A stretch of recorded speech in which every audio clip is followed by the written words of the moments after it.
Pour notre série d'auditions avec celle cet après-midi, en début d'après-midi, de Mme Adrienne Breton. J'ai bien prononcé, Madame? Bretons, on prononce le S. Ah, Bretons. C'est plus facile pour moi dans le sud de rendre Bretons, pas de problème. Directrice de cabinet du ministre délégué à l'industrie Roland Lescure de juillet 2022 à septembre 2024. Avant de vous passer la parole, je suis tenu de vous rappeler qu'un faux témoignage de votre commission d'enquête est passible des peines prévues aux articles 434-13, 434-14 et 434-15 du Code pénal, et notamment de 5 ans d'emprisonnement et 75 000 euros d'amende. Je vous invite, Madame, à prêter serment de dire toute la vérité, rien que la vérité, en levant la main droite et en disant « Je le jure », après avoir appuyé sur le bouton rouge. Mais comme vous avez dû suivre nos auditions. Je le jure. Merci beaucoup. Je rappelle rapidement pour nos internautes, puisque l'audition est retransmise en direct sur le site du Sénat, que ce dernier a constitué le 20 novembre dernier une commission d'enquête sur les pratiques des industries de l'eau en bouteille. Au début de l'année 2024, plusieurs médias ont révélé des pratiques illégales de certaines entreprises du secteur des eaux embouteillées, en particulier le recours à des traitements interdits sur des eaux minérales naturelles et de source. Et notre commission d'enquête du Sénat vise à faire la lumière sur ce dossier, sous réserve des éventuelles procédures judiciaires en cours. Cette audition, mes chers collègues, monsieur le rapporteur, a pour objectif de faire la lumière sur la façon dont ont été gérés par les différents ministères les développements de l'affaire Nestlé Waters, plus particulièrement de juillet 2022 à septembre 2024, en ce qui vous concerne, Madame. La lecture des documents qui nous ont été transmis montre l'importance de votre rôle et celui de votre conseillère Mathilde Bouchardon dans cette affaire, et une proportion forte du cabinet de l'industrie a appuyé les demandes du groupe Nestlé sans se préoccuper ni de la question du risque sanitaire potentiel, ni de la tromperie massive à l'égard des consommateurs. Pourquoi ce positionnement? Quelles ont été les instructions reçues du ministre et celles que vous avez données à Mathilde Bouchardon sur cette affaire? Quelle a été la nature de vos échanges avec le groupe Nestlé ou d'autres groupes? Quelles leçons tirez-vous de cette crise qui entame la confiance des consommateurs et dénote une certaine bienveillance des autorités à l'égard de cet industriel? Voici quelques thèmes sur lesquels, et je lui fais confiance, notre rapporteur va vous interroger. Nous vous proposons de dérouler cette audition en 3 temps. Vous présenterez successivement vos réflexions de manière préliminaire en 15-20 minutes. Puis, bien sûr, monsieur le rapporteur vous posera les questions qu'il souhaite. Et enfin, nos collègues ici présents, et que je remercie, pourront également vous poser des questions. Donc, Madame Bretons, vous avez la parole. Merci beaucoup. Monsieur le Président, Monsieur le rapporteur, Madame la sénatrice, Monsieur le sénateur, Mesdames, Messieurs, je vous remercie d'abord de me donner l'occasion de m'expliquer et de m'exprimer devant votre commission d'enquête sur les eaux en bouteille. Je vais, dans mon propos liminaire, vous restituer le plus fidèlement possible la chronologie des faits et surtout la façon dont nous avons, au cabinet Industrie, construit notre réflexion sur ce sujet. Comme vous le verrez, cette réflexion a évolué au fil du temps pour prendre en compte les nouvelles informations qui nous ont été communiquées et dans un dialogue constant avec nos collègues du ministère de la Santé et de Matignon. Pour commencer, je suis nommée directrice de cabinet du ministre délégué à l'Industrie le 28 juillet 2022. Comme tous mes collègues directeurs de cabinet nommés à ce moment-là, j'arrive donc en plein été, dans des bureaux vides et avec une équipe qui reste à constituer. Le 2 août 2022, je reçois une demande de rendez-vous de la part de la présidente de Nestlé Waters, Muriel Liénot. Nous recevons régulièrement des demandes de rendez-vous d'industriels au cabinet du ministre délégué à l'Industrie. Ces rendez-vous nous permettent de mieux connaître les problématiques des industriels implantés sur le territoire français et de les informer également sur les priorités du gouvernement en matière industrielle. Nous nous répartissons ces rendez-vous au sein du cabinet entre les conseillers, la direction de cabinet et le ministre. Quand la demande émane d'un président ou d'un directeur général, le rendez-vous est fait le plus souvent au niveau du ministre ou à mon niveau.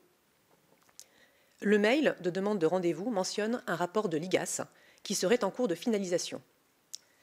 Pour préparer ce rendez-vous, nous demandons à la Direction générale de la concurrence, de la consommation et de la répression des fraudes, la DGCCRF, de nous faire remonter un certain nombre d'informations.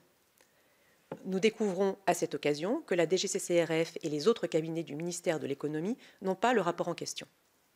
Je demande donc au directeur de cabinet adjoint du ministre de la Santé, Guillaume Duchafaud, s'il peut me le communiquer, ce qu'il fait le 6 septembre. À la suite des différents échanges avec les services, j'apprends donc qu'une enquête administrative a été diligentée par une lettre du 19 novembre 2021, que cette enquête administrative a été conduite par l'IGAS avec l'appui des ARS concernés et de la DGCCRF. À la lecture du rapport de l'IGAS et de la note de l'ARS Grand Est qui l'accompagne, j'apprends plusieurs choses. Premièrement, concernant le risque sanitaire. La note de l'ARS Grand Est précise, je cite, qu'aucun risque sanitaire lié à la qualité de l'eau n'est identifié à ce stade et que la mise en place des traitements renforce même la sécurité sanitaire. Concernant la fraude maintenant, la note de communication du rapport évoque le délit de tromperie des consommateurs et le dépôt d'un article 40. Concernant enfin la filtration inférieure à 0,8 microns, le rapport regrette un certain flou juridique dans la mesure où ni la directive européenne ni l'arrêté du 14 mars 2007 n'indiquent de seuil de microfiltration autorisé, ce qui ouvre une marge d'interprétation. Je reçois ensuite la présidente de Nestlé Waters le 9 septembre 2022. Lors de ce rendez-vous, nous décidons d'écouter Nestlé Waters, de dire le moins de choses possible, pour nous donner le temps de construire avec les collègues du ministère de la Santé une position commune. Dans mes souvenirs, l'équipe de Nestlé Waters nous expose alors la situation suivante. Ils reconnaissent l'existence de traitements illégaux UV et charbon. Ils considèrent qu'il n'y a pas de risque sanitaire. Ils affirment être en train de retirer ces traitements illégaux et souhaitent pouvoir les remplacer par des filtres inférieurs à 0,8. Ils nous disent que ces filtres seraient autorisés en Espagne et au Royaume-Uni et ne désinfecteraient pas l'eau. À la suite de ce rendez-vous, nous alertons le cabinet de la ministre Firmin Lebaudot et décidons, côté industrie, de vérifier chacun des points évoqués par l'industriel. Nous cherchons donc d'abord à obtenir confirmation qu'il n'y a pas de risque sanitaire. Plusieurs échanges avec l'IGAS et avec le cabinet de la ministre Firmin Lebaudot nous permettent d'obtenir à nouveau confirmation qu'il n'y a pas de risque pour la population. Deuxième point, si l'industriel dit être en train de retirer les traitements illégaux, la fraude passée semble avérée. Nous cherchons donc, côté industrie, à vérifier que l'article 40 envisagé a bien été lancé et que la fraude constatée sera donc bien sanctionnée pénalement. Nous échangeons en ce sens avec nos services et les différents cabinets côté santé jusqu'à obtenir confirmation le 19 octobre que le procureur a bien été saisi. Sur les cas de filtration évoqués par Nestlé Waters au Royaume-Uni et en Espagne, nous saisissons la DGCCRF pour essayer de vérifier ce point. Enfin, nous nous faisons communiquer les textes et constatons, comme l'IGAS, que la réglementation sur la filtration n'est pas claire. Si la directive de 2009 interdit tout traitement de désinfection, l'arrêté du 14 mars 2007 définit une liste positive de traitements autorisés, mais ne précise pas le seuil de coupure acceptable pour la microfiltration. L'AFSA, ancêtre donc de l'ANSES, en 2001, se prononce sur une demande d'un industriel et autorise cet industriel à recourir à du 0,8, dans la mesure où cette filtration est faite dans un but technologique, accompagné d'un suivi de la qualité des eaux et ne modifie pas les caractéristiques microbiologiques de l'eau. Après ces premières vérifications faites, et après échange avec le cabinet de la ministre Firmin Lebaudot, nous faisons remonter une note commune à Matignon le 28 septembre, signée donc par le conseiller santé côté cabinet Firmin Lebaudot et par la conseillère agroalimentaire côté cabinet industrie. Je me permets ici de souligner qu'il n'est pas si courant de faire des notes communes entre ministères à destination de Matignon. Le cabinet du Premier ministre arbitre le plus souvent sur des positions divergentes. Ce n'était pas non plus une pratique courante entre nos deux ministères. À titre d'exemple, nous discutions à peu près à la même période avec ce ministère du contenu du projet de loi de financement de la sécurité sociale et faisions remonter régulièrement des notes séparées soutenant des propositions opposées. Nous avions donc réussi sur ce sujet à travailler de concert pour aboutir à une proposition commune. Dans cette note commune, nous rappelons plusieurs choses. Nous rappelons premièrement que les manquements constatés par les inspecteurs sont constitutifs d'une fraude. Nous rappelons également qu'aucun risque sanitaire lié à la qualité de l'eau n'est identifié et que la mise en place des traitements renforce même la sécurité sanitaire. Nous partageons également le fait que nous avons un doute sur la qualité de l'eau à l'émergence du fait de ces traitements, que les filtres peuvent être autorisés par arrêté préfectoral si l'exploitant démontre qu'ils ne constituent pas un processus de désinfection et que l'Espagne admet une filtration à 0,4. Sur la base de ces constats, les deux cabinets, dans la même note, proposent d'autoriser une filtration à 0,2 si Nestlé apporte la preuve qu'il n'y a pas de changement microbiologique de l'eau. Nous restons donc bien dans le champ de ce qui est autorisé par la directive. Nous proposons également de vérifier la qualité de l'eau à l'émergence de la source épars et d'encourager l'ARS à déposer un article 40, puisqu'à cette date, nous n'avions toujours pas confirmation que l'article 40 avait été déposé et que la justice avait été saisie. À la suite de cette note, nous recevons le 13 octobre 2022 une réponse de la part du cabinet du Premier ministre. Le cabinet du Premier ministre nous demande de demander à Nestlé de cesser l'utilisation des traitements par charbon actif et par UV, de demander à Nestlé Waters la transmission de toutes les données permettant d'objectiver la qualité de leur source et l'impact de la microfiltration à 0,2 et de prévenir les ARS et préfets concernés. Par la suite, 3 informations nouvelles vont modifier notre analyse de la situation et conduire à une nouvelle discussion interministérielle. Le premier élément nouveau est la découverte fin novembre que le forage principal d'épars n'est pas microbiologiquement pur à la source. Nous en sommes informés côté industrie par le cabinet de la ministre Firmin Lebaudot le 30 novembre 2022. Il est alors clair pour nous que l'eau issue de ce forage ne pourra pas être commercialisée sous la dénomination eau minérale naturelle. Par conséquent, la demande de Nestlé de continuer à commercialiser cette eau sous l'appellation eau minérale avec une filtration à 0,2, le temps de mettre en place son plan de modernisation, ne nous semble pas acceptable et nous recommanderons donc à Matignon de suspendre l'autorisation d'exploitation pour ce site. Le deuxième élément nouveau est la réception des avis de l'ANSES, demandés pour appuyer les ARS dans leur analyse des effets de la filtration.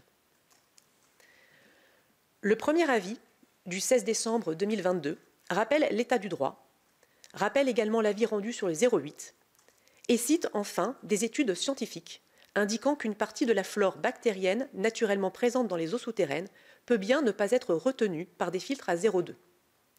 Ce passage nous interroge et nous fait penser côté industrie qu'il n'y a peut-être pas de désinfection automatique à 0,2.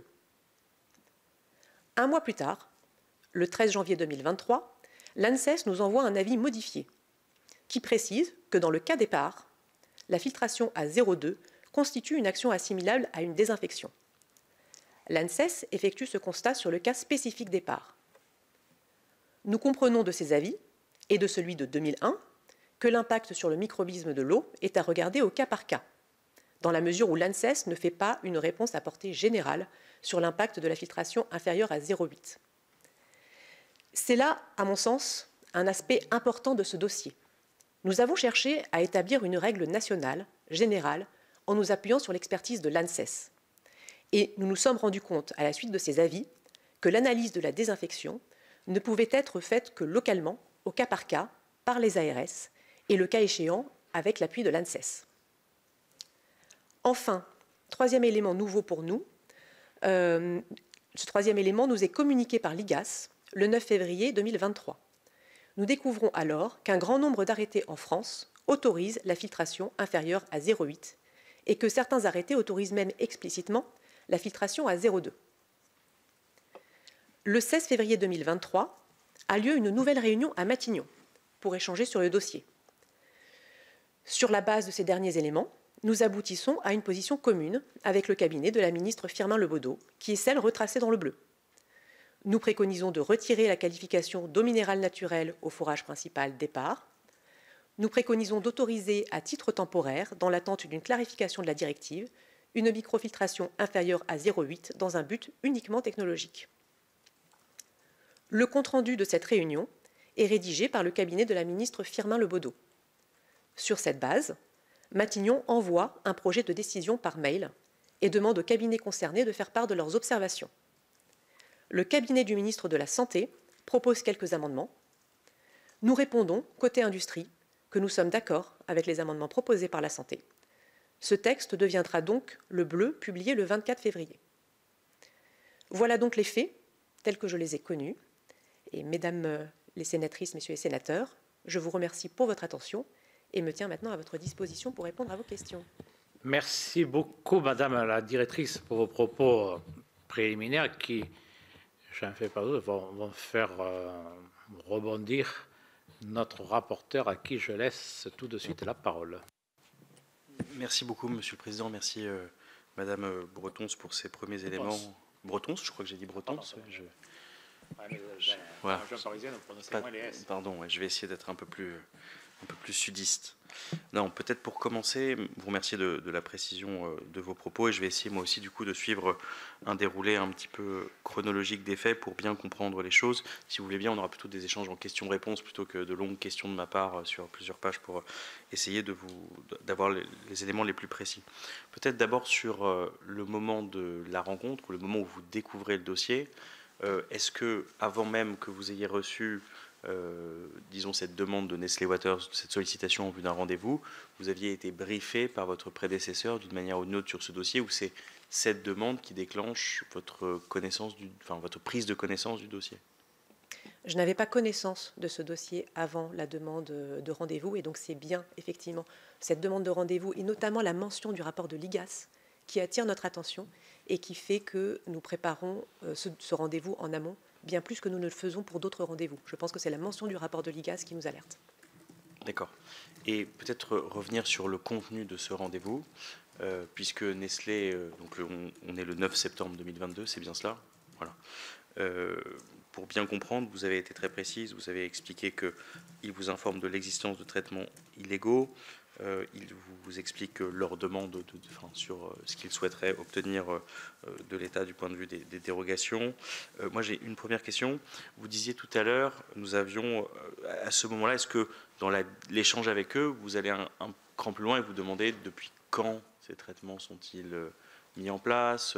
Est-ce que vous obtenez des informations de Nestlé sur, j'imagine, quand on vient vous révéler une fraude de cette ampleur-là, est-ce que vous avez des questions? Est-ce qu'ils viennent répondre à vos questions sur ce sujet? Voilà. Est-ce qu'il y a un moment d'échange sur la fraude elle-même, son contenu, son ampleur, son intensité? Alors, je n'ai pas retrouvé de compte-rendu écrit, donc ce sont mes souvenirs. Dans mes souvenirs, nous posons la question, effectivement, depuis quand cette fraude existe dans les usines.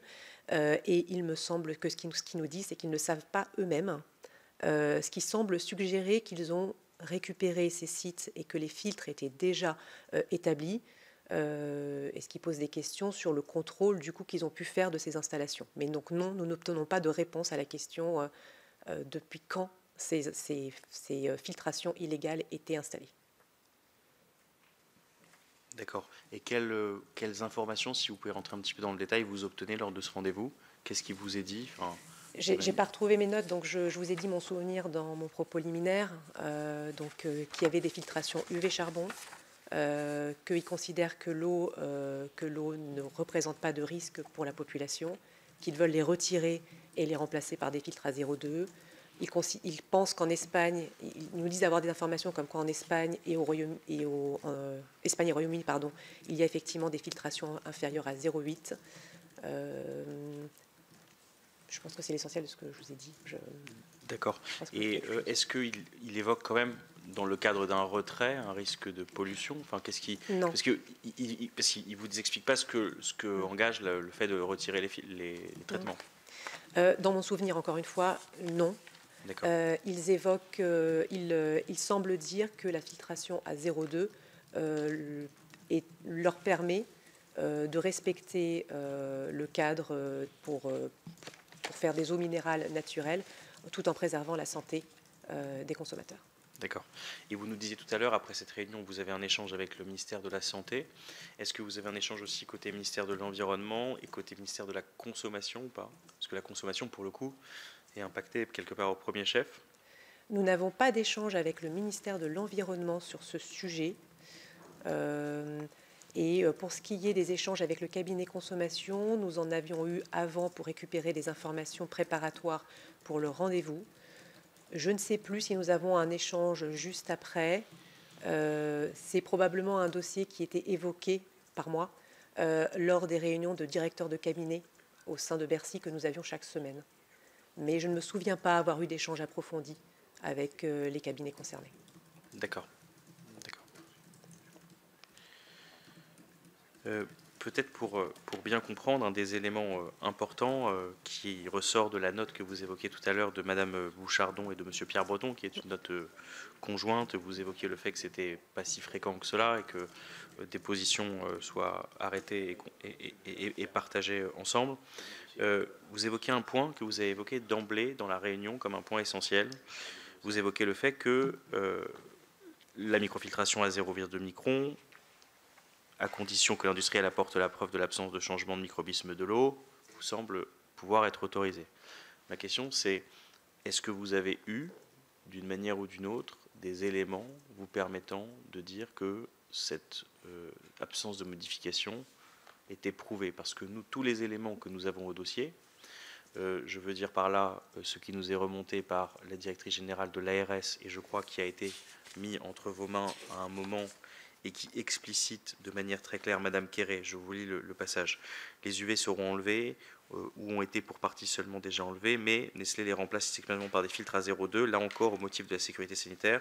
Cette démarche de substitution interroge sur la qualité de la ressource elle-même et des installations de prélèvement, et notamment sur l'essai de désinfecter l'eau. Nous n'avons aujourd'hui aucune connaissance de la réelle qualité des eaux des ressources dans la mesure où les eaux étaient pré-traitées lors de l'inspection. Cette position n'est pas acceptable. Et un petit peu plus loin, Madame Quéré, qui de manière explicite dit que le traitement à 0,2 micron constitue per se en soi une désinfection de l'eau. Et vous avez les avis de l'ANSES circonstanciés sur la question départ. J'ai l'impression que cette question, elle est restée irrésolue jusqu'à la CID, ou en tout cas les éléments plutôt qui étaient à votre disposition tendaient plutôt à conclure que oui, il y avait une modification du microbisme de l'eau. Quels sont les éléments à décharge, quelque part, qui vous ont fait, disons, écarter ce point qui est quand même le point essentiel, puisque c'est le point de la réglementation, finalement? Excusez-moi, oui. Monsieur le rapporteur, est-ce que moi je sais ce que c'est, l'acide pour nos collègues et surtout pour nos auditeurs? Vous avez raison, Madame Breton le sait mieux que moi, mais c'est des conférences interministérielles dématérialisées qui sont les lieux dématérialisés où se prennent les décisions. Je vous remercie de penser que vous êtes. Vous avez raison, Monsieur le Président. Également vous avez raison de me vu, et beaucoup vu, Monsieur le rapporteur. Donc soyez le plus pédagogique possible. Bien. Donc, d'abord sur la note que nous faisons remonter fin septembre. Cette note ne fait dire que l'état du droit. Il s'agit d'une analyse juridique de la situation. Le droit dit qu'on ne doit pas désinfecter l'eau. Nous n'avons aucun élément juridique disant qu'à 0,2, l'eau est désinfectée. Par conséquent, il revient à l'industriel d'apporter la démonstration qu'à 0,2, il n'y a pas de désinfection de l'eau. Et c'est bien ça que nous disons dans notre note du 28 septembre, et c'est bien ça que dira d'ailleurs le mail que nous recevons ensuite de Matignon, qui nous dit de demander à Nestlé Waters d'apporter tous les éléments de preuve pouvant attester qu'à 0,2, il n'y a pas de modification du microbisme de l'eau. Par la suite, si je peux me permettre... Est-ce que vous avez reçu des éléments de preuve? Donc, je vais poursuivre. Nous demandons donc à Nestlé Waters de transmettre des éléments. Ces éléments, ils les transmettent aux ARS. Sur cette base, l'ARS Grand Est nous écrit effectivement, je pense que c'est fin 2022, qu'ils ne sont pas en mesure d'analyser ces éléments et qu'ils demandent un soutien de l'ANSES pour établir s'il y a ou non modification du microbisme de l'eau avec ces filtrations à 0,2. C'est d'ailleurs la raison pour laquelle le cabinet de la ministre Firmin Lepodeau va saisir l'ANSES. Côté industrie, nous ne sommes pas associés à ces saisines, mais c'est la raison pour laquelle le cabinet Firmin Lepodeau saisit l'ANSES, c'est pour appuyer les ARS qui ont besoin techniquement de pouvoir analyser les éléments qui leur sont transmis par Nestlé Waters. Juste permettez-moi de rebondir par rapport à la question à Monsieur le rapporteur. On voit depuis le début de nos auditions, mais peut-être vous allez nous apporter justement un éclaircissement, que chaque fois, on va dire l'État de manière générale, je suis le plus demande aux industriels de prouver que l'eau est de qualité et que ce n'est pas l'État et ses services qui font la preuve, j'allais dire, que c'est pourquoi cela, pourquoi vous-même, en tant qu'État, et quel que soit l'État, la continuité, ce n'est pas à l'État de faire la preuve que le produit qui est proposé à la consommation est de qualité. Pourquoi on demande à l'industriel de faire la preuve? C'est ça qui peut nous interpeller les uns et les autres depuis le début de de nos auditions. Mais peut-être que vous allez pouvoir nous éclairer par rapport à votre expérience, Madame la directrice. Je comprends. Juste pour compléter ma réponse précédente, je vous signale juste donc, la note de l'ARS que je pense vous avez, du 8 novembre 2022, qui dit à la fin « Ce dossier nécessite une technicité qui va au-delà des compétences disponibles en ARS Grand Est, un appui de l'ANSES pour rechercher des paramètres au-delà du contrôle habituel et de la DGS sur les questions réglementaires du seuil de coupure de filtre est nécessaire. » Je pense que c'est ça. Vous avez bien sûr, vous avez raison de le signaler. Mais en fait, pour moi, le 9 septembre, quand vous prenez le dossier, vous avez le bon réflexe. Vous dites, il va falloir prouver, Nestlé qui vous transmet un document de... Non, mais je le dis sincèrement, je pense qu'il y a le bon réflexe, c'est-à-dire de dire, vous dites, il faut que les choses soient prouvées pour qu'elles puissent être appuyées. Sauf que, tout au long du processus, vous avez une première remontée de la directrice générale de l'ARS qui vous dit non, pour ce qui me concerne, tout en disant il faut aller remonter à l'ANSES. Vous avez un avis de l'ANSES qui vous redit non, et jamais l'industriel qui est en situation, n'inversons pas aussi ce qui est le sens de la réglementation. Le sens de la réglementation, c'est prouver que ça ne modifie pas le microbisme de l'eau. Cette démonstration, est-ce que vous êtes d'accord avec moi qu'à aucun moment, l'industriel Nestlé ne vous fait cette démonstration? Est-ce que là-dessus, nous sommes d'accord sur ce point-là, qu'à aucun moment, il n'a été fait la démonstration qu'il n'y a pas de modification du microbisme de l'eau? C'est tellement vrai que nous attendons demain, puisque le préfet des Vosges le préfet du Gard a mis en demeure Nestlé pour obtenir cette information aujourd'hui, c'est-à-dire nous sommes le 19 mars 2025, cette information n'est toujours pas sur la table. Est-ce que vous êtes d'accord que vous n'avez pas d'éléments qui vous permettent de dire qu'il n'y a pas de modification du microbisme de l'eau? Donc, je ne suis pas une experte de l'eau, donc je n'ai pas compétence pour dire si une filtration à 0,2 modifie ou non le microbisme de l'eau. Oui, mais est-ce que vous avez des éléments probants? Ma seule question, c'est est-ce que vous sont transmis des éléments? Parce que vous avez Nestlé vous-même posé cette question. Nestlé Waters communique des éléments aux ARS. Je ne suis pas en mesure de dire si ces éléments sont complets, si ces éléments permettent de prouver qu'il n'y a ou non désinfection de l'eau. Alors là, pardon, mais je vois une contradiction par rapport à ce que vous aviez énoncé le 9 septembre. C'est-à-dire que vous dites, à raison, que pour que la demande soit entendue, pour que que la force reste à la loi, que soit toujours vendue sur l'appellation eau minérale naturelle des eaux qui sont minérales et naturelles, il faut que cette démonstration soit apportée. Et après, vous me dites que ce n'est finalement pas votre affaire et que vous alignez une position au ministère que vous proposez en rime sans avoir la réponse à cette question essentielle: sont-ils encore en train de vendre de l'eau minérale naturelle? Et donc vous proposez à l'arbitrage de la RIM une solution, alors que vous n'avez pas la réponse qui pour moi est déterminante dans cette affaire de tromperie, si oui ou non on est face à une eau qui est filtrée et dans un but de désinfection ou non. Est-ce que vous voyez mon point? C'est-à-dire que j'ai l'impression que vous n'avez pas... Non, je pense qu'il y a quelques confusions, si je puis me permettre, Monsieur le rapporteur, avec beaucoup de respect. Ouais. Je vais essayer juste de répondre, parce qu'il y a beaucoup de points qui ont été évoqués. Dans la note commune du 28 septembre, nous disons: il faut permettre à Nestlé Waters d'apporter la preuve, si tel est le cas, que l'eau n'est pas désinfectée à 0,2. Nous ne disons pas autre chose. Nous ne disons pas il y a des infections, il n'y a pas d'infection. Nous disons ce qui est l'état du droit. Ils ont le droit d'apporter la preuve, ils ont le droit de montrer que l'eau n'est pas désinfectée, si tel est le cas.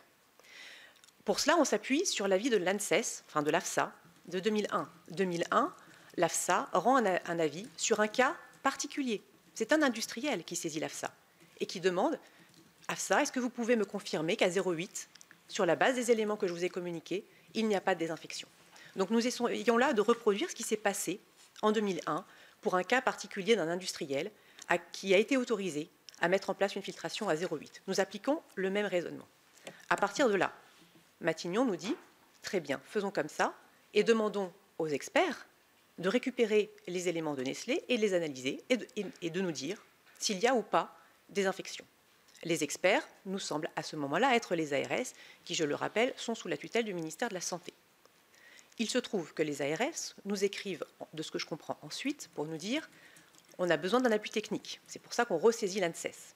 L'ANSES, dans son avis, je le redis une fois de plus, ne rend pas un avis général sur le 0,2, et c'est bien toute la difficulté de ce dossier.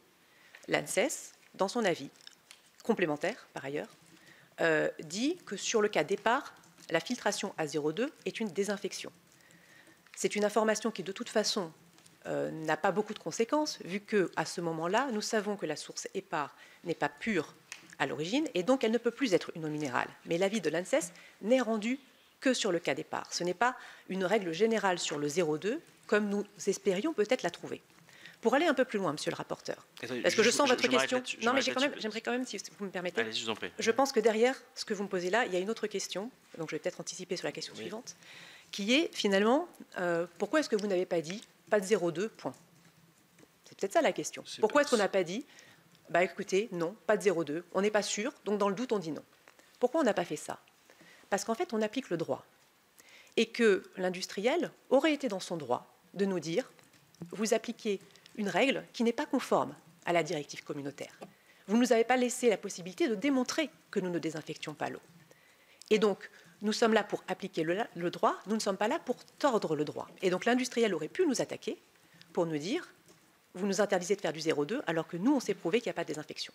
Il était donc logique, à mon sens, qu'on permette à l'industriel d'apporter les preuves. Alors, il n'y a pas de, finalement, les choses sont faites assez claires entre nous.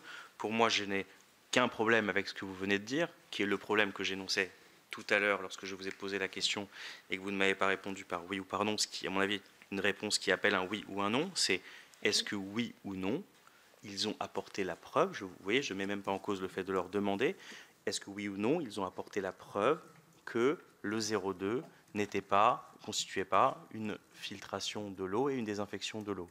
Je ne sais pas répondre à cette question, parce qu'ils ont apporté des éléments. À votre connaissance, alors. Je ne peux pas répondre à cette question parce qu'ils ont apporté des éléments et que les experts qui étaient en face, qui doivent répondre par oui ou par non, n'ont pas apporté de réponse. Donc pour vous, si je vous suis, c'est de la responsabilité de l'ANSES de ne pas avoir donné à votre... Non, mais j'essaie de vous suivre parce qu'à la fin, il faut bien que l'État soit en situation de répondre par oui ou par non. Et on se trouve dans une situation où vous avez rendu un arbitrage, participé à un arbitrage en conférence interministérielle où vous avez défendu une position sans avoir le dernier mot sur ce sujet et en nous disant que c'est donc les experts qui ne vous ont pas aiguillé. Nous, quand on reçoit l'ANSES ici, quand ils sont à votre place, ils nous disent on a été clair, on a dit que l'avis qu'on a pris au début des années 2000 était toujours valable, on a toujours eu cette position constante. Pour le DG Santé, les choses sont claires.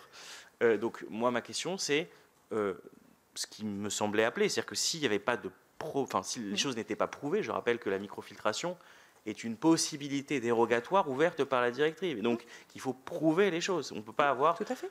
Et le sentiment que nous avons, c'est que lorsque vous prenez la décision, vous dites, bon, on verra bien s'ils parviennent à le prouver. Vous permettez quelque chose dont vous ne savez pas si c'est conforme à la réglementation. Vous autorisez sans savoir. Non.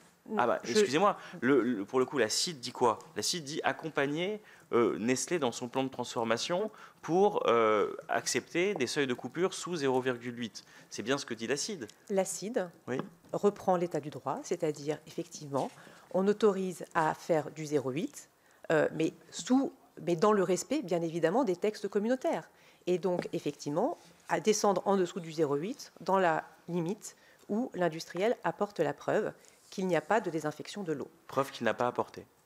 Mais encore une fois, ces éléments sont analysés par les experts techniques côté ARS. Et les experts ne vous ont en tout cas jamais dit que la preuve avait été apportée. Ils ne nous ont pas dans non ce plus, sens-là, ils vous ont dit que la preuve n'avait pas été apportée. Ils ne nous ont pas non plus dit que l'inverse était vrai. Ils ne nous ont pas non plus dit qu'il y avait des infections de l'eau. La seule fois où les autorités sanitaires, à ma connaissance, quand je suis sur ce dossier, nous disent qu'il y a des infections de l'eau, c'est sur le cas départ. Sur les autres sources, je n'ai, à ma connaissance, jamais reçu d'éléments me disant le 0,2 constitue une désinfection de l'eau.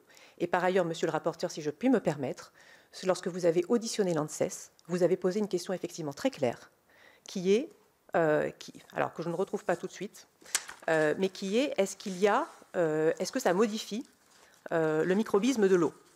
Voilà. Est-ce qu'une microfiltration à 0,2 est pour vous assimilable à une désinfection? Monsieur Schuller répond, en dessous de 0,4, nous ne sommes plus dans une situation où l'on peut affirmer. Vous relancez. Donc, cela signifie que vous considérez qu'il y a une modification du microbisme de l'eau, au point que cette eau ne peut plus être considérée comme de l'eau minérale naturelle. Monsieur Schuller répond, c'est difficile de répondre par oui ou par non.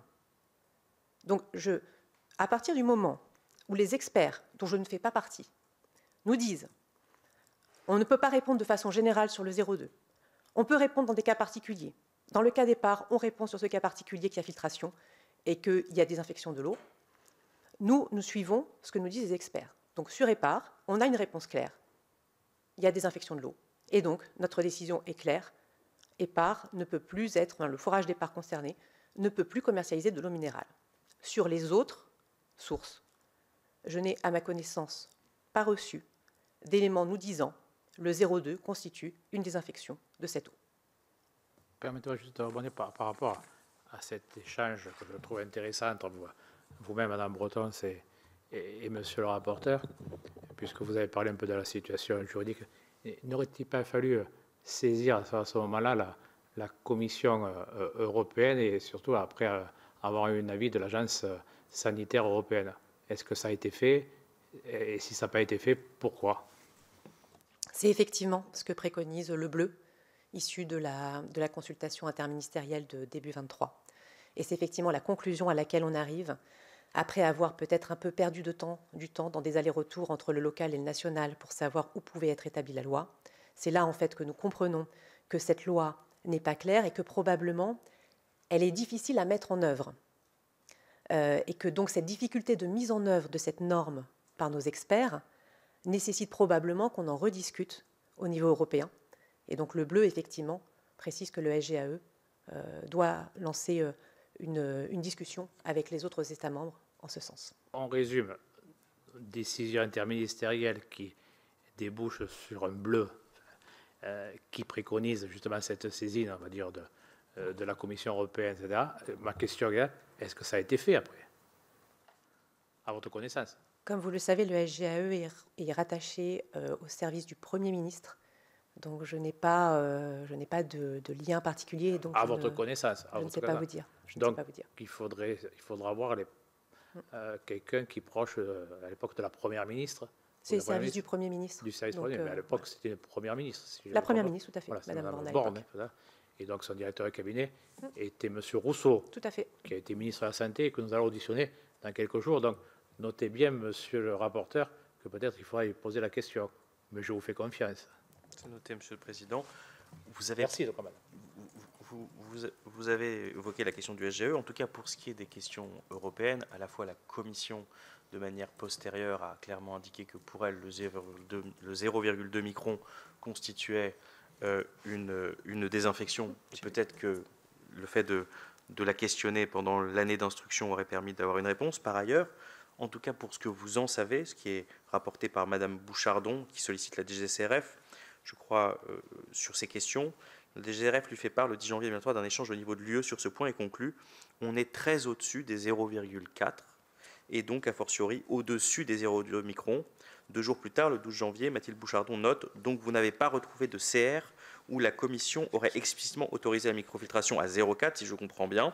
Et la DGCRF lui répond « S'agissant de la microfiltration, nous n'avons effectivement pas de CR actant qu'elle serait autorisée à 0,4. » Par ailleurs, un autre point qui, à mon avis, me semble important, c'est le fait que lorsqu'on discute avec les grands concurrents français, d'ailleurs, de Nestlé, comme Danone, ils vous disent, nous, il n'y a aucun problème. Je veux dire, la réglementation, vous dites, et c'est là où je me demande s'il n'y a pas une forme de capture par l'industriel de la part des services de l'État.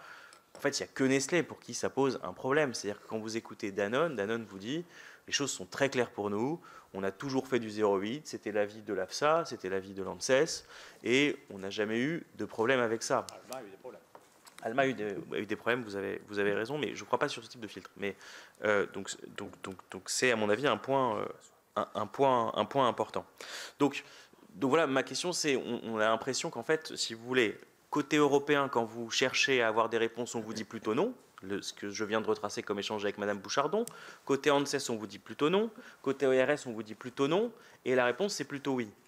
Il y a quand même, de ce point de vue-là, vous voyez, dans la construction du raisonnement, moi, il y a un truc qui m'échappe sur ce sujet-là. Je ne comprends pas ce qui a réussi à vous déterminer à dire on accompagne le plan de transformation, faisant par ailleurs, le ministère de l'Industrie, prendre un risque industriel qui se retrouve dans une situation où il déploie finalement quelque chose qui peut s'apparaître contraire à la réglementation pour des millions d'euros d'investissement. Donc, oui. Plusieurs points de réponse, monsieur le rapporteur, si vous le permettez.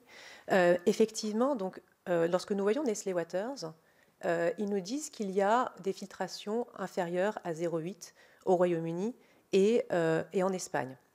Point que nous allons vérifier. Ce qui me permet d'ailleurs de préciser, parce que avant que je fasse mon propos liminaire, on m'a interrogé sur le fait que nous ayons ou pas questionné ce que Nestlé Waters nous présentait. Nous l'avons toujours questionné, nous avons toujours tâché de le vérifier. Sur le benchmark, nous n'avons pas pu vérifier les points apportés par Nestlé Waters. Nous avons recherché. La seule chose que nous avons trouvée, ce sont des comptes rendus de réunions dans lesquels l'Espagne interroge la Commission sur le fait d'utiliser des filtrations inférieures à 2, si je me souviens bien, et le Royaume-Uni interroge sur le fait d'avoir une filtration inférieure à 1. Ce sont des comptes rendus de réunion avec des demandes d'États membres. Nous n'avons pas la réponse de la Commission européenne. C'est le seul élément que nous avons trouvé. Ce qui ne veut pas dire qu'il n'y a pas de microfiltration dans les États membres. La seule chose que nous pouvons dire, c'est que nous n'avons pas la preuve que ce que nous a dit Nestlé Waters est vrai. Côté DGCCRF, nous n'avons d'ailleurs pas retrouvé le 0,4 qui est mentionné dans le rapport de l'IGAS. Donc il y a potentiellement d'autres sources qui permettent d'avoir des éléments. Toujours est-il que nous avons fait cette recherche de benchmark, nous n'avons pas trouvé les éléments, et c'est d'ailleurs la raison pour laquelle nous n'avons pas appuyé notre préconisation sur ce benchmark. Ensuite, sur le fait que Nestlé serait le seul industriel à ne pas respecter les filtrations ou à demander une filtration à 0,2. Je me permets de vous rappeler que le rapport de l'IGAS mentionne 30% de non-conformité sur les arrêtés préfectoraux en France. Je doute que Nestlé représente 30% des sources en France. Enfin, vous revenez encore sur le fait que la DGCRF nous disait non sur le 0,2, que l'ANSES nous disait non sur le 0,2 et que l'ARS nous disait non sur le 0,2. J'ai un peu l'impression de me répéter, mais la DGCCRF ne se prononce pas sur le 0,2. Elle dit que dans le compte-rendu qu'elle a retrouvé, l'Espagne et le Royaume-Uni posent des questions sur la filtration inférieure à 1.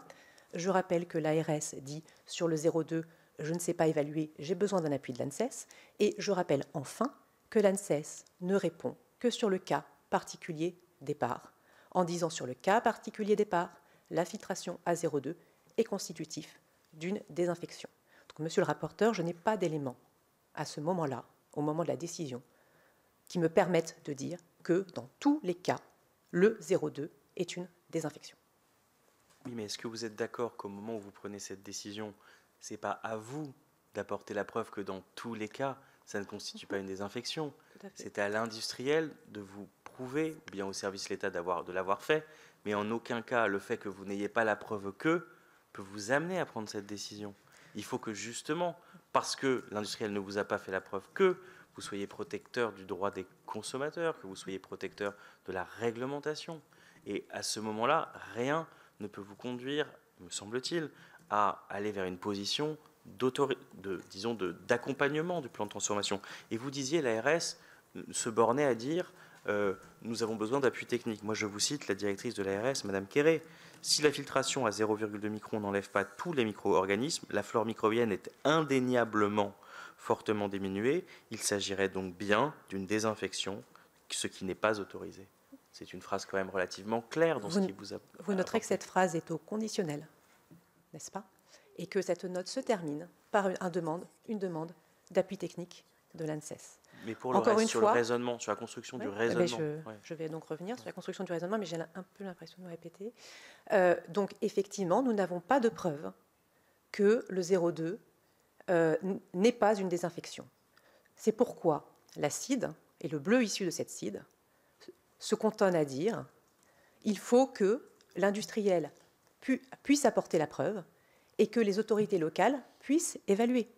Et que les autorités locales, sur la base de ces éléments, avec peut-être un appui technique de l'ANSES s'il le faut, rendent une décision sur chacune des sources concernées pour dire oui ou non pour du 0,2, oui ou non pour du 0,4, oui ou non pour du 0,8.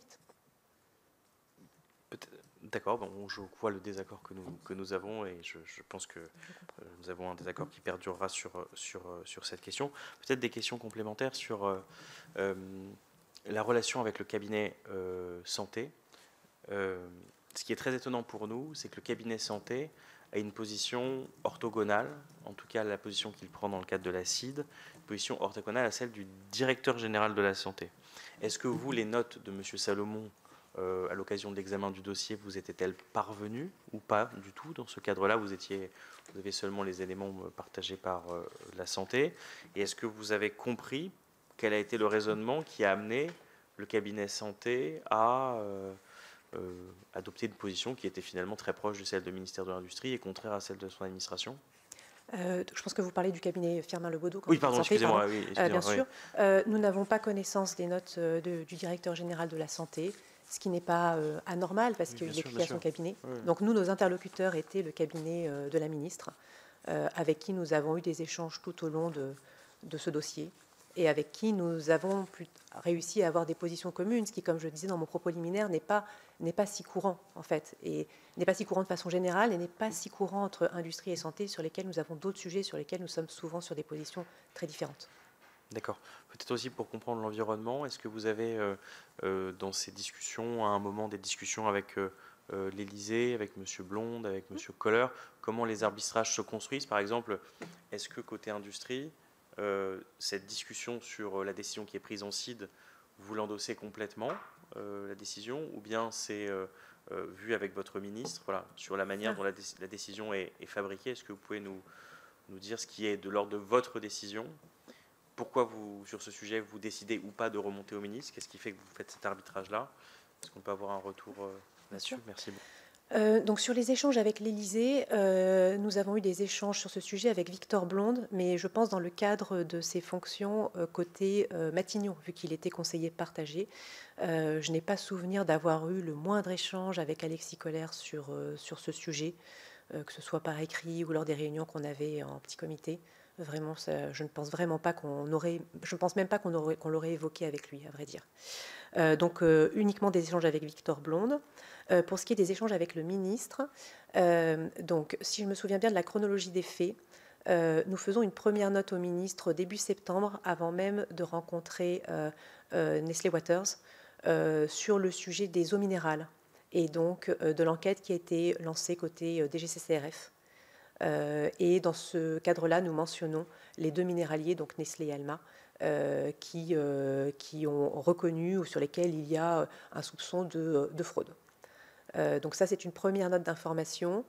Nous allons ensuite instruire le dossier et c'est à partir du moment où nous arrivons à la finalisation de notre raisonnement et que nous avons plusieurs options ou plusieurs éléments de réflexion à présenter au ministre que nous avons des points avec lui sur ce dossier. Alors, je n'ai pas retrouvé mon agenda, mais je pense que c'était début décembre, après qu'on ait appris que la source épars n'était pas pure à la source.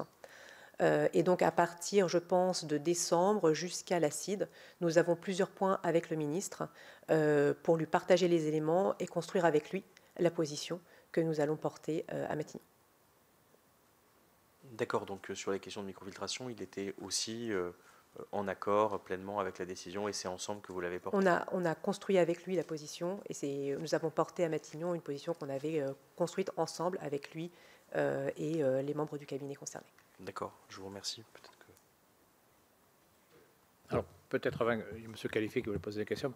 Moi, j'aurais une question à vous poser, Mme Bretons.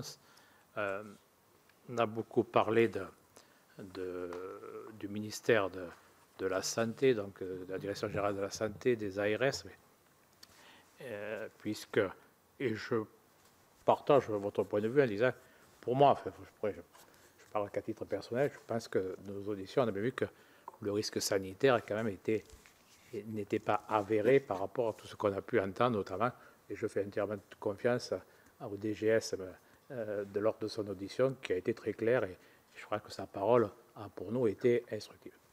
Mais à travers l'ARS, il y a aussi vos services, et je pense notamment la DGCRF et au niveau local, les directions des DPP. Est-ce que par rapport à ce dossier-là, et on a beaucoup parlé d'épars, mais je vais revenir sur d'autres sites, est-ce que, qui peut attirer notre attention, mais peut-être vous allez pouvoir éclairer justement notre questionnement, pourquoi il n'y a pas eu à un moment donné, sur le site, par exemple, Gardois de Vergès, un article 40 venant alors soit de votre ministère, soit de la direction générale, soit du service déconcentré, par rapport, on a beaucoup mis dans ce dossier-là les articles 40 de l'ARS, je pense notamment dans les Vosges, mais pendant le Gard, pourquoi il n'y a pas eu un article 40 dans le Gard venant, on va dire, de l'État côté industrie? Voilà. Merci pour votre question. D'abord, je tiens à vous rappeler que lorsqu'on prend connaissance du sujet, il est fait mention dans les éléments que nous avons d'un article 40 qui devrait être déposé, qui va être déposé, et nous allons, côté industrie, vérifier que cet article 40 est bien déposé, alors même qu'il n'est pas déposé par des services relevant de notre tutelle, hein, vu qu'il doit être déposé par l'ARS Grand Est. Mais effectivement, de notre côté, nous voulons nous assurer que la fraude constatée va être pénalement sanctionnée. Et donc, nous relançons à plusieurs reprises nos administrations et la santé pour avoir une confirmation formelle du dépôt de cet article 40, ce que nous obtenons. À partir de ce moment-là, pour nous, cet article 40 couvrait l'ensemble des faits révélés par Nestlé Waters. Et nous le pensions tout simplement parce que l'IGAS avait été saisi sur la base d'une autodénonciation de Nestlé Waters, qu'un rapport avait été effectué par l'IGAS. Je tiens quand même à rappeler qu'on n'a pas le droit d'avoir connaissance du contenu d'un article 40 quand on ne l'a pas rédigé. Donc je n'avais pas connaissance du contenu de l'article 40 et je n'avais pas le droit d'en avoir connaissance, donc c'est tout à fait normal. Cet article 40 est fait sur la base d'une autodénonciation de Nestlé Waters et d'un rapport de l'IGAS. Donc il me semblait qu'il aurait pu et qu'il aurait dû toucher l'ensemble des faits frauduleux révélés à la connaissance des personnes publiques. Et quand bien même ça n'aurait pas été le cas, quand bien même l'ARS Grand Est aurait limité son champ aux fraudes constatées dans les Vosges, le procureur de la République n'est pas limité dans son champ d'enquête par la rédaction de l'article 40. Il peut tout à fait choisir d'enquêter au-delà des faits qui lui sont révélés. Et donc, j'aurais pensé que le procureur aurait eu communication du rapport de l'IGAS, des éléments qui ont permis de faire ce rapport, et donc de l'autodénonciation de Nestlé, et donc que le procureur allait étendre son analyse au-delà des simples éléments constatés dans les Vosges. Donc, en toute sincérité, nous avons pensé que l'article 40 couvrait l'ensemble des faits dénoncés dans le rapport de l'IGAS et avérés par... Ce n'est pas du tout une critique de ma part, c'est juste un constat. On n'a pas... Quelle formation vous avez eue, madame, c'est la discrétion, si je peux me permettre? Je suis énarque. D'accord. Enfin, ça s'appelle INSP maintenant. Parce que d'un point de vue juridique, vous savez très bien que les parquets sont autonomes et que chaque parquet dans son département, le parquet des Vosges ne peut pas territorialement intervenir dans le Gard ou dans notre département. Il n'y a que des parquets, le type en matière de terrorisme et peut-être dans quelque temps en matière de stupéfiants, si c'est validé, qui ont une compétence nationale. Donc chaque parquet, et même dans chaque département, il peut y avoir plusieurs parquets qui sont autonomes l'un par rapport à l'autre. Donc le parquet des Vosges ne pouvait pas ouvrir une information judiciaire concernant le Gard, par exemple. Mais, sauf erreur de ma part, je pense que l'article 40 s'applique à tout agent public. Et donc, un procureur, certes dans un département qui a connaissance d'une fraude dans un autre département, ne doit-il pas en informer le procureur du département concerné? C'est une interrogation. Mais en tout cas, il n'y a pas de relation. Que nous avons pensé. Alors, là où vous avez raison, permettez-moi de faire une remarque, c'est que on voit bien depuis le début de nos auditions que les services de l'État, quels qu'ils soient, travaillent beaucoup en silo, mais il ne faut pas quand même demander peut-être à nos parquetiers d'être sur un réseau pour s'informer. Ça, chacun est autonome. C'est-à-dire que si le parquetier de Nîmes, pour citer le cas, mais ça peut être un parquetier de notre département, n'est pas saisi, mais il ne va pas s'auto-saisir. Enfin, il a la possibilité de le faire. Ah oui. Mais l'article 40, il faut que ce soit des services de l'État national ou de l'État local qui le saisissent, soit le préfet, soit l'ARS, soit la direction départementale de la protection des personnes qui le saisissent d'un article 40 pour que monsieur ou madame le procureur puisse ouvrir une information. Alors, il peut le faire de lui-même, c'est possible aussi, mais c'est quand même pour des faits d'une certaine gravité. Mais encore faut-il qu'ils aient des éléments. Donc voilà, c'est ce qui nous interroge un peu là-dessus, sur le Gard. Voilà pourquoi il est parti par rapport au Vosges. Voilà. Ouais, je comprends. Mais je comprends que peut-être vous n'avez pas, quand on est à l'industrie, etc., on n'est pas au ministère de la Justice non plus. Donc, voilà. Donc, Monsieur Califé voulait poser une question et c'est avec plaisir que je donne la parole. Merci beaucoup, Monsieur le Président. Merci beaucoup, Madame, pour vos explications et la clarté de vos propos. Moi, j'ai une interrogation et puis une question. Monsieur le Président a parlé de travail en silo. Et dans votre exposé liminaire, en tout cas, vous avez parlé de cohésion de l'ensemble des acteurs, mais il y a un facteur qui me gêne un peu, en dehors de l'expertise technique qui nous échappe encore aujourd'hui, malheureusement. Il y a l'effet temporel. Bon, vous avez pris vos fonctions, on ne vous a pas fait l'historique d'avant. Peut-être que votre successeur n'a pas l'historique non plus. Il l'a peut-être, je n'en sais rien. Ma question est simple. J'ai servi l'État dans mon métier pendant 40 ans. Donc, je me demande, et c'est la question que je vous pose, est-ce qu'il ne vous manquait pas quelqu'un que vous aurez chargé en tant que directeur de cabinet de suivre spécialement ce dossier? C'est pas que ne faire que ça, mais le suivre spécialement, l'historique, consulter des techniciens pour faire de la biblio, etc., plutôt que ça soit le directeur de cabinet qui a 1000 choses à gérer au quotidien. Est-ce que vous ne regrettez pas de ne pas avoir fait appel à une ressource supplémentaire pour suivre spécialement ce dossier?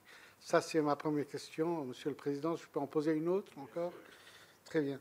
Alors, la seconde, on parle de fraude puisqu'on a enfreint la loi. Quel est l'intérêt de l'industriel en question de frauder dans ce dossier, d'après vous? On lui posera la question, bien sûr, mais quel était son intérêt? Est-ce qu'il a trouvé des installations de ce type-là qu'il a négligées? Vous nous avez, à moins que j'ai mal compris, dit que Nestlé n'était pas au courant, en tout cas les dirigeants n'étaient pas au courant de ça. C'est quand même étonnant qu'on puisse se satisfaire de cette réponse alors qu'il y a au moins le consommable. Il me semble, il y a du consommable qu'ils achètent. Ils peuvent comprendre qu'ils n'achètent pas le bon consommable alors que c'est leur cœur de métier.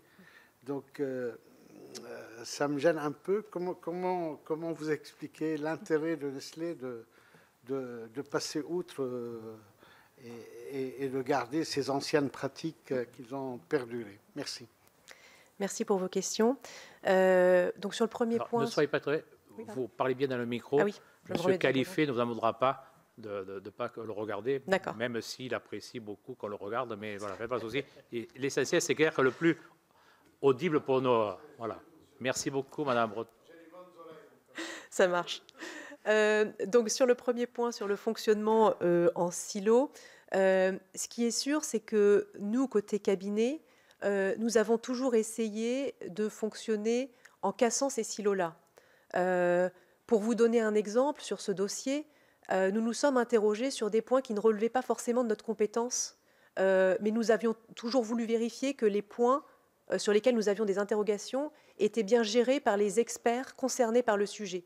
Pour vous donner un exemple, nous avons eu une petite interrogation quand même au début sur la sécurité sanitaire, parce qu'à la lecture des documents, on a cru relever une contradiction entre ce que disait l'ARS Grand Est et l'IGAS. Ce n'est pas dans notre compétence. On aurait pu tout à fait dire c'est de la compétence du ministère de la Santé, on les laisse voir s'il y a risque sanitaire ou pas. Nous ne l'avons pas fait. Nous avons contacté le cabinet de la ministre de la Santé, de la ministre Firmin Lebaudot et de l'IGAS pour leur dire on a un doute sur la compréhension des deux rapports, il y a peut-être une contradiction, et on a provoqué une réunion avec l'IGAS et les deux cabinets pour mieux comprendre une partie du rapport de l'IGAS que nous n'avions probablement pas compris et aboutir à la conclusion qu'il n'y avait pas de risque sanitaire. Donc nous avons effectivement essayé de casser les silos. Après, je pense que votre question est plus large et recoupe probablement des questions d'articulation entre la DGS et la DGCCRF, des questions d'articulation peut-être entre les ARS et l'ANSES, sur lesquelles je suis pas forcément compétente pour répondre.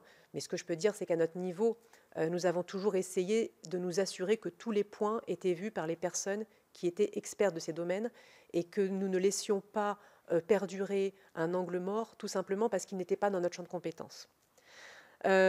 Sur la question que vous me posez, sur est-ce qu'il n'aurait pas fallu mettre une personne sur ce dossier, je pense que j'aurais adoré pouvoir mettre une personne sur ce dossier. Je rappelle que la composition des cabinets est fixée par un arrêté du Premier ministre. que nous étions en tout et pour tout 13 au cabinet industrie. Nous avons eu la joie de passer à 15 quand nous avons récupéré l'énergie, donc 2 conseillers de plus pour ce petit champ qui est l'énergie et que vous connaissez bien, je crois, par ailleurs. Et quand je dis 13, ça comprend bien évidemment le chef de cabinet adjoint, les personnes en charge de la communication, donc ce ne sont pas tous des conseillers au fond, comme on dit. Donc j'aurais adoré pouvoir mettre un conseiller par dossier, mais malheureusement, je n'en avais pas la possibilité et la ressource. Et je dois même vous dire que pour la conseillère en charge de ce dossier, entre autres, c'était un dossier parmi 1000. J'essaie de vous reconstituer l'intitulé exact de son portefeuille, mais elle était conseillère en charge de l'agroalimentaire, de la santé, des biens de consommation et du Made in France. Sur le deuxième point, sur pourquoi est-ce que Nestlé Waters a voulu frauder, je ne sais pas répondre à leur place. Je pense qu'il faudra leur poser la question. Je partage effectivement votre étonnement sur le fait, s'ils le confirment, qu'ils n'avaient pas connaissance des filtrations illégales et qu'elles étaient installées avant l'achat des infrastructures. Ça nous a également étonnés, mais j'ai par définition pas d'éléments de réponse, n'en ayant pas eu moi-même. Merci beaucoup, Monsieur Khalifé. Ça va, bon, vous pouvez poser une dernière question. Vous êtes autorisé. Merci, je suis très satisfait de la réponse. C'était plutôt une remarque conclusive qu'une question, mais je la remercie. Je crois que, monsieur le rapporteur, vous aviez encore une ou deux questions. Oui, non, peut-être une question un petit peu finale pour clore nos échanges me concernant. Aujourd'hui, il y a une instruction qui est en cours de rédaction du côté du ministère de la Santé. Cette instruction, de ce que nous en comprenons, elle autorisera jusqu'à un seuil de coupure de l'ordre de 0,40 ou 0,45. Est-ce qu'avec le recul, et ce sera ma dernière question, vous avez un regret d'avoir pris cette décision et d'avoir pris cette décision au niveau de la conférence interministérielle sans avoir la réponse à la question fondamentale qui permettait de savoir si oui ou non le consommateur continuait à être fraudé, qui était celle de savoir s'il y avait modification ou non du microbisme de l'eau. Est-ce que vous avez le regret ou pas d'avoir pris cette décision sans avoir la réponse à cette question? Je me permets d'abord de préciser que je n'ai pas pris de décision, comme vous le savez. Vous avez raison, pardon. C'est toujours important d'être précis dans ces termes. Le ministère de l'Industrie a pris cette position au sein de la CID. Et la décision a été prise par Matignon, et nous sommes très à l'aise avec cette décision, mais comme c'est un sujet qui a quand même quelques aspects juridiques, toujours important d'avoir les bons mots. Moi, je regrette profondément que nous n'ayons jamais eu de réponse claire à une question claire. La question était, et c'est celle qui est posée par le directeur général de la santé à l'ANSES, c'est est-ce qu'en dessous de 0,2, il y a désinfection de l'eau. Je regrette effectivement que nous n'ayons jamais eu de réponse claire à cette question. Et quand je dis ça, je ne veux attaquer ou remettre en cause personne. Je comprends la raison pourquoi l'ANSES nous dit qu'elle ne peut pas répondre. Je comprends parfaitement. Ce qu'ils nous disent, c'est qu'il n'y a pas de règle générale. Ils citent même, dans leur premier avis, des études scientifiques qui laissent à penser qu'il n'y a pas de désinfection en dessous de 0,2, dans le premier avis qu'ils nous communiquent en décembre. Donc, je comprends pourquoi l'ANSES ne peut pas nous répondre. Et je comprends que, du coup, l'analyse doit être faite au niveau local et que ce n'est pas forcément quelque chose de facile. Ce que je regrette aussi, et je pense que c'est un point qui est intéressant pour vous qui faites la loi, c'est qu'on se retrouve dans une situation un peu particulière où il y a un écart entre le texte juridique et la capacité des experts à le mettre en œuvre. Ce qui pose la question de la définition de la norme. Est-ce qu'une norme, quand bien même elle serait claire, si les experts n'arrivent pas à la mettre en œuvre, est-ce qu'il faut la conserver telle qu'elle ou est-ce qu'il faut la faire évoluer? Et c'est un peu cette conclusion à laquelle nous sommes arrivés collectivement avec nos collègues du ministère de la Santé et de Matignon, c'est que la règle au niveau européen probablement méritait d'être clarifiée pour que nous puissions ensuite véritablement la mettre en œuvre. Et oui, nous avons perdu du temps dans des allers-retours entre le niveau local et le niveau national parce que nous n'arrivions pas à avoir de réponse à cette question. Et par rapport à cette clarification et par rapport à cette incitation que vous venez de faire à élaborer une norme, si je veux dire, avec votre expérience que vous avez sur ce dossier-là, quelle serait pour vous la préconisation que vous pourriez nous faire? Si vous en avez je pense que cette préconisation doit être faite par des experts et qu'elle doit prendre en compte également l'évolution de nos sols, parce que c'est quand même aussi ça que révèle ce dossier. C'est qu'on a probablement un niveau de pollution des sols en France et en Europe qui pose la question de ce qu'on autorise ou pas comme mécanisme de filtration de nos eaux profondes. Est-ce qu'on considère qu'il ne faut plus les commercialiser? Est-ce qu'on considère qu'il faut quand même les commercialiser parce qu'on va par ailleurs manquer d'eau? Et du coup, est-ce que les filtrations qui n'étaient pas autorisées il y a quelques années doivent l'être aujourd'hui? Et comment est-ce qu'on s'assure que ces filtrations peuvent être contrôlées par des experts? Donc je ne peux pas avoir une réponse technique à cette question qui me dépasse largement. Le rapporteur, Purier, chers collègues, est-ce que vous avez une dernière question? Écoutez, Madame Breton, je tiens à vous remercier pour cette audition que je pense aura éclairé Monsieur le rapporteur, moi-même et les membres de notre audition. Donc, je tenais à vous en remercier collectivement pour cette audition que je trouvais constructive et qui permettra justement d'accroître notre culture générale sur un sujet que nous découvrons, j'allais dire, au fil de l'eau, pour un jeu de mots, hein, qui est de plus en plus pétillant des fois selon les jours. Et puisque je parle de pétillant, c'était bien sûr pour un jeu de mots, pour vous dire, mes chers collègues, que nous nous retrouverons à 16h30 pour l'audition de Madame Liénot, qui est l'actuelle présidente et directrice générale de Nestlé Waters. Nous nous retrouvons donc à 16h30 dans ce même lieu. Donc merci beaucoup, Madame, et à mes collègues, Monsieur le rapporteur, à tout à l'heure. Merci à vous.